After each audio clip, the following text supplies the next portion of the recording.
ನಾವಿವತ್ತು ಸಭೆ ಸೇರಿರ್ತಕ್ಕಂಥದ್ದನ್ನು ನಮ್ಮ ತನ್ಮೇಲವರು ಭಾಳ ವಿವರವಾಗಿ ಹೇಳಿದ್ದಾರೆ. ನಾವು ಯಾರ ವಿರುದ್ಧನೂ ಪಿತೂರಿ ಮಾಡೋಕ್ಕದು ಏನು ಸೇರಿಲ್ಲ. ಇವತ್ತಿನ ರಾಜಕಾರಣದ ಬಗ್ಗೆ ಏನೇನಾಯಿತು ಅನ್ನೋದ್ರ ಬಗ್ಗೆ ನಾವು ಚರ್ಚೆ ಮಾಡಿದ್ದೀವಿ. ಯಾಕೆ ಹೀಗಾಯಿತು ಅನ್ನೋದ್ರ ಬಗ್ಗೆ ನಾವು ಚರ್ಚೆ ಮಾಡಿದ್ದೀವಿ ಅಷ್ಟೇ. ಮುಂದಿನ ದಿನಗಳಲ್ಲಿ ನಾವು ಏನು ಮಾಡಬೇಕು, ಏನೇನು ಮಾಡಬೇಕು ಅಂತ ಚರ್ಚೆ ಮಾಡಿದ್ದೀವಿ. ಇದು ಸರಿಪಡಿಸೋಕ್ಕೆ ಏನಾದ್ರು ಅವಕಾಶ ಇದೆ ಅನ್ನೋದನ್ನು ಚರ್ಚೆ ಮಾಡಿದ್ದೀವಿ.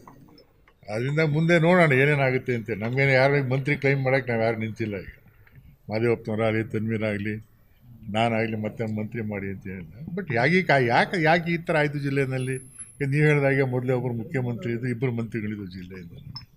ಈ ಸಲ ಯಾಕೆ ಹೀಗಾಯಿತು ಅಂಥದ್ದು ಸ್ವಲ್ಪ ನಮಗೆ ಮನಸ್ಸಿಗೆ ನೋವಾಗಿತ್ತು, ಬೇಸರವಾಗಿತ್ತು. ಅದರಿಂದ ಈಗ ಕೂತ್ಕೊಂಡು ಚರ್ಚೆ ಮಾಡಿದ್ವಿ. ನಾವು ಯಾರ ವಿರುದ್ಧ ಪಿತೂರಿ ಮಾಡ್ತಕ್ಕಂಥದ್ದು ನಮಗೆ ಪಕ್ಷನೇ ಮುಖ್ಯ. ನಮಗೆ ಆ ಪಕ್ಷ ಉಳಿಬೇಕು, ಬೆಳಿಬೇಕು ಅಂತ ದಿಕ್ಕಿನಲ್ಲಿ ನಾವೆಲ್ಲ ರೀತಿ ಸಹಕಾರ ಒಟ್ಟಾಗಿ ಮುಂದೆ ಕೆಲಸ ಮಾಡಬೇಕು ಅಂತ ಯೋಚನೆ ಮಾಡಿದ್ವಿ.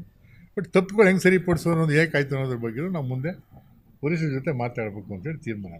ಅನ್ಯಾಯ ಅಂತ ಹೇಳಕ್ಕೆ ಬರಲ್ಲ. ಈಗ ಮಂತ್ರಿ ಮಾಡಿಲ್ಲ ಅಂತ ನನಗೆ ಅನ್ಯಾಯ ಆಯಿತು ಅಂತ ಹೇಳೋಕ್ಕಾಗತ್ತಾ? ಈಗ ನಾನೇ ಹೇಳಿದ್ನಲ್ಲಮ್ಮ, ಒಬ್ಬ ಮುಖ್ಯಮಂತ್ರಿ ಇದ್ದು ಇಬ್ಬರು ಮಂತ್ರಿಗಳನ್ನ ಮಾಡಿದ್ರು. ಏನೋ ಮುಖ್ಯಮಂತ್ರಿನೂ ಇಲ್ಲ, ಈಗ ಒಬ್ಬರೇ ಮಂತ್ರಿ ಇದ್ದಾರೆ.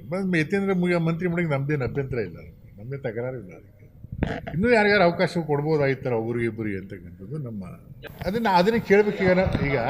ಈಗ ಅದನ್ನೇ ನಾವು ವರಿಷ್ಠರಿಗೆ ಕೇಳಬೇಕು, ಯಾವ ಕಾರಣಕ್ಕೆ ಈ ಥರ ಆಗಿದೆ, ಏನು ಮಾಡಿದ್ರು, ಏನು ಕಾರಣ ಅಂತೇಳಿ ಅದನ್ನು ತಿಳ್ಕೊಳ್ಳೋಕೆ ನಾವು ಇವತ್ತು ಚರ್ಚೆ ಮಾಡಿದ್ದಾರೆ.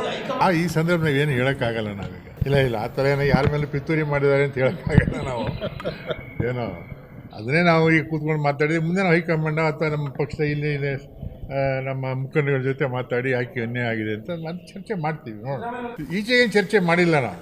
ನೋಡೋಣ ಮುಂದೆ ಸಂದರ್ಭ ಬಂದಾಗ ಮತ್ತೆ ನಿಜ. ನಾವು ಈಗ ಒಂದು ನಿಮಿಷ, ನಾವು ಸಿದ್ದರಾಮಯ್ಯನವ್ರ ನಾಯಕತ್ವದಲ್ಲೇ ಬೆಳೆದು ಬಂದವರು, ಅವ್ರ ಹಿಂದೆನೇ ಇದ್ದವರು, ಅವ್ರ ಜೊತೆನೇ ಇದ್ದವರು, ಅವ್ರ ವಿಶ್ವಾಸಿಗಳು ನಿಜ. ಏನೋ ಬಟ್ ವ್ಯತ್ಯಾಸ ಎಲ್ಲಾಗಿದೆ ಅಂತ ನಾವು ಕಂಡು ಹಿಡ್ಕೋಬೇಕಾಗುತ್ತೆ. ಮಾತಾಡ್ತೀವಿ. Thank you.